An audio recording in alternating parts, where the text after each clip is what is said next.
Hi friends, നമസ്കാരം. Welcome back to my channel. ഇന്ന് ഞാൻ വന്നിട്ടുള്ളത് ഒരു നാടൻ റെസിപ്പി ആയിട്ടാണ്. നല്ല നാടൻ കടല റോസ്റ്റാണ് നമ്മളിന്ന് തയ്യാറാക്കാൻ പോകുന്നത്. നല്ല ടേസ്റ്റി ആയിട്ടുള്ള ഒരു വെജിറ്റേറിയൻ സൈഡ് ഡിഷാണ്. അപ്പോൾ വീഡിയോ കണ്ടിട്ട് ഇഷ്ടപ്പെടുകയാണെങ്കിൽ ലൈക്ക് ചെയ്യുക. ഈ ഒരു റെസിപ്പി നിങ്ങളെല്ലാവരും ഒന്ന് ട്രൈ ചെയ്ത് നോക്കണം. പിന്നെ ചാനൽ സബ്സ്ക്രൈബ് ചെയ്തിട്ടില്ലെങ്കിൽ ചാനൽ സബ്സ്ക്രൈബ് ചെയ്യാനും മറക്കരുത്. അപ്പോൾ നമുക്ക് നോക്കാം എങ്ങനെയാണ് കടല റോസ്റ്റ് തയ്യാറാക്കുന്നത്. 1 കപ്പ് കടലയാണ് എടുത്തിട്ടുള്ളത്. 6-7 മണിക്കൂർ വെള്ളത്തിൽ കുതിർത്ത് വെച്ചതായിരുന്നു. എന്നിട്ട് നന്നായിട്ട് കഴുകിയെടുത്തു. അതിനുശേഷം ഇപ്പോൾ ദേ കുക്കറിലേക്ക് ഇട്ട് കൊടുത്തിട്ടുണ്ട്. ഇനി കടലയിലേക്ക് കുറച്ച് ഇൻഗ്രീഡിയൻസ് കൂടെ ചേർത്ത് കൊടുക്കാനുണ്ട്. എന്തൊക്കെയാണെന്ന് നോക്കാം. സവാള ചേർത്ത് കൊടുക്കാം. 2 മീഡിയം സൈസിലുള്ള സവാള നീളത്തിലരിഞ്ഞത് ഇതിലേക്ക് ചേർത്ത് കൊടുക്കാം. പിന്നെ 1-2 തണ്ട് കറിവേപ്പില ചേർത്ത് കൊടുക്കാം. ഒരു പച്ചമുളക് ചേർത്ത് കൊടുക്കാം. പിന്നെ ഇഞ്ചി വെളുത്തുള്ളി ചേർത്ത് കൊടുക്കാം. വെളുത്തുള്ളി കുറച്ച് കൂടുതൽ തന്നെയാണ് എടുക്കുന്നത്. ഒരു 10-12 അല്ലി വെളുത്തുള്ളിയൊക്കെ എടുക്കാം. പിന്നെ ഒരു മീഡിയം സൈസിലുള്ള ഇഞ്ചി കൂടി എടുക്കാം. രണ്ടും കൂടെ ചതച്ചിട്ടാണ് ചേർത്ത് കൊടുക്കുന്നത്. പിന്നെ ഇതിലേക്ക് തക്കാളി ചേർത്ത് കൊടുക്കുന്നുണ്ട്. ഒരു വലിയ തക്കാളിയാണ് എടുത്തിട്ടുള്ളത്. തക്കാളി ഇതുപോലെ ചെറുതായിട്ട് അരിഞ്ഞിട്ട് ഇതിലേക്ക് ചേർത്ത് കൊടുക്കാം. ഇനി ഇതിലേക്ക് മഞ്ഞൾപ്പൊടി ചേർത്ത് കൊടുക്കാം. 1/2 ടീസ്പൂൺ മഞ്ഞൾപ്പൊടി ചേർത്ത് കൊടുക്കാം. പിന്നെ ആവശ്യത്തിന് ഉപ്പും കൂടെ ചേർത്ത് കൊടുക്കാം. എന്നിട്ട് എല്ലാം കൂടി ഒന്ന് നന്നായിട്ട് മിക്സ് ചെയ്തെടുക്കാം.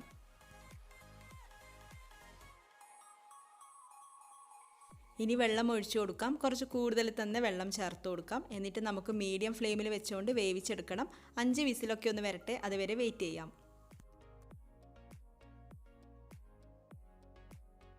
ഇപ്പോൾ 5 വിസിലൊക്കെ വന്നിട്ടുണ്ട്. കുക്കറിൻ്റെ പ്രഷറൊക്കെ ഒന്ന് മാറിയപ്പോൾ തുറന്ന് നോക്കുകയാണ്. കടല ഇവിടെ വെന്ത് വന്നിട്ടുണ്ട്. കുറച്ച് വെള്ളം ബാക്കിയുണ്ട്. അപ്പോൾ നമുക്കിതങ്ങ് മാറ്റി വെക്കാം. എന്നിട്ട് കടുക് താളിച്ചെടുക്കാം. വെളിച്ചെണ്ണയാണ് കൂടുതൽ ടേസ്റ്റ് കൊടുക്കുന്നത്. 2-3 ടേബിൾ സ്പൂൺ വെളിച്ചെണ്ണ ഒഴിച്ചിട്ട് ചൂടായിട്ട് വരുമ്പോൾ അതിലേക്ക് കടുക് ചേർത്ത് കൊടുക്കാം. 1 ടീസ്പൂൺ കടുക് ചേർത്തിട്ടുണ്ട്.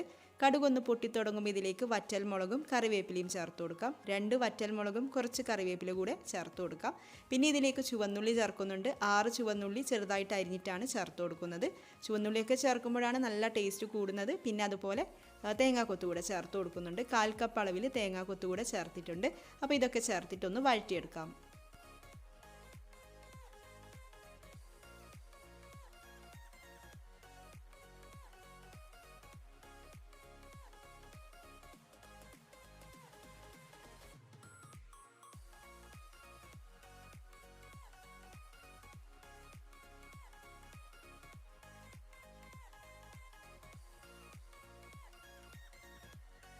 തേങ്ങാക്കൊത്തും ചുവന്നുള്ളിയൊക്കെ കളറ് മാറി വന്നിട്ടുണ്ട്. നന്നായിട്ട് മുരിഞ്ഞ് വരാൻ വേണ്ടി നിൽക്കേണ്ട, ഇതുപോലെ ആയാലും മതിയാവും. ഇനി നമുക്കിതിലേക്ക് മുളക് പൊടി ചേർത്ത് കൊടുക്കാം. 1 ടീസ്പൂൺ മുളക് പൊടി ചേർത്ത് കൊടുക്കാം. പിന്നെ മല്ലിപ്പൊടി ചേർത്ത് കൊടുക്കണം. മല്ലിപ്പൊടി കുറച്ച് കൂടുതൽ തന്നെ ചേർത്ത് കൊടുക്കാം. 2 ടീസ്പൂൺ മല്ലിപ്പൊടി ചേർത്ത് കൊടുക്കാം. പിന്നെ പൊടികളൊക്കെ ചേർക്കുമ്പോൾ ലോ ഫ്ലെയിമിലാണ് വെക്കേണ്ടത്, അത് മറക്കരുത്. പിന്നെ ഇത് പെരിഞ്ജീരകവും കുരുമുളകും കൂടെ നന്നായിട്ട് ചതച്ചെടുത്തതാണ്. രണ്ടും ഓരോ ടീസ്പൂൺ വീതം ചേർത്തിട്ട് ചതച്ചെടുത്തതാണ്. അപ്പോൾ ഇത്രയും കാര്യങ്ങൾ ചേർത്തിട്ടൊന്ന് നന്നായിട്ട് ലോ ഫ്ലെയിമിൽ വഴറ്റിയെടുക്കണം. ഈ പൊടികളുടെയൊക്കെ റോ സ്മെല്ലൊന്ന് മാറി വരട്ടെ.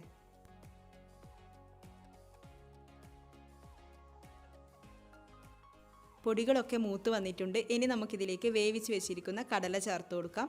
കടലയിൽ ഉണ്ടായിരുന്ന വെള്ളം ഞാൻ ഒന്നുകൂടി ഒന്ന് വറ്റിച്ചെടുത്തിട്ടുണ്ട്. ഇതിലേക്ക് ചേർത്തിട്ട് വറ്റിച്ചെടുത്താലും മതിയാവും കേട്ടോ. ഇനി നമുക്ക് ഹൈ ഫ്ലെയിമിൽ വെച്ചുകൊണ്ട് 1-2 മിനിറ്റ് ഇത് നന്നായിട്ടൊന്ന് വഴറ്റിയെടുക്കണം. പിന്നെ ഞാൻ നോക്കിയപ്പോൾ ഉപ്പ് കുറച്ച് കുറവായിരുന്നു. അതുകൊണ്ട് കുറച്ച് ഉപ്പ് കൂടെ ചേർത്ത് കൊടുക്കുന്നുണ്ട്. അപ്പോൾ ഉപ്പും എരിവൊക്കെ നോക്കിയിട്ട് ചേർത്ത് കൊടുക്കാം. എരിവ് കുറവായിട്ട് തോന്നുന്നതാണെങ്കിൽ കുറച്ച് കുരുമുളക് പൊടി ചേർത്ത് കൊടുത്താൽ മതിയാവും.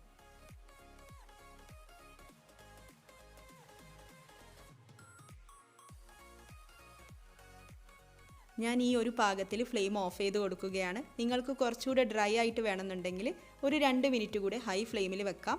ഇതിപ്പോൾ ചൂടാറി വരുമ്പോൾ കുറച്ചുകൂടി ഒന്ന് ഡ്രൈ ആയിട്ട് വരും. അപ്പോൾ എല്ലാവരും ട്രൈ ചെയ്ത് നോക്കുമല്ലോ. ട്രൈ ചെയ്ത് നോക്കുക. നിങ്ങളുടെ അഭിപ്രായം കമൻസിലൂടെ അറിയിക്കുക.